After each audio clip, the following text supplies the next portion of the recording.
त्या पाण्यातनं जायचंय पलीकडे.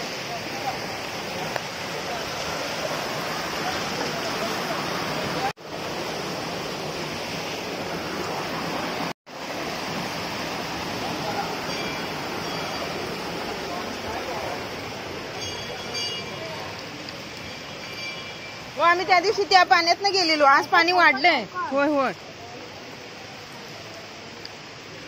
हा इकडनं जायचं आहे. बाबा इकडनं पण कसं येणार तरी.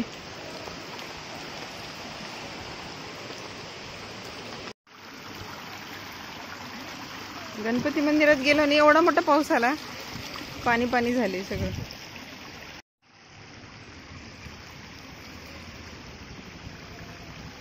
सगळं कातळ दगड आहे त्याच्यामुळे हे पाणी सगळं खाली येते.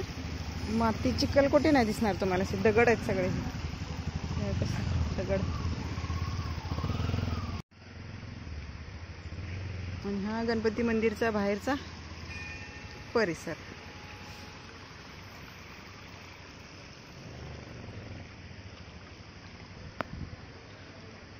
कुणकेश्वर मधनं जाऊन आलो दर्शन घेऊन. येताना इथे गणपतीच्या मंदिरात गेलो पाण्यातल्या दाभोळच्या. आणि आता सर गाडी वळवतात. आता डायरेक्ट घरी. आणि मस्त वाटलं. चला दर्शन घेऊन घरी निघालेलो आहे. तसं मस्त मोठा पाऊस आला म्हणून आणि जरा मंदिरात थोडा वेळ थांबलो. तर असा सगळा परिसर आहे. हो आणि एवढं आम्ही पावसात भिजलो तरी चिखल नाही पाहायला लागलेला किंवा माती नाही कुठे अशी. सगळं कातळ आहे. कुणकेश्वरचा भाग म्हणजे सगळा दगड आहे. असा लाल दगड, जांभा दगड. पिंडी बघून मला एवढा आनंद झाला. होय ना. मागे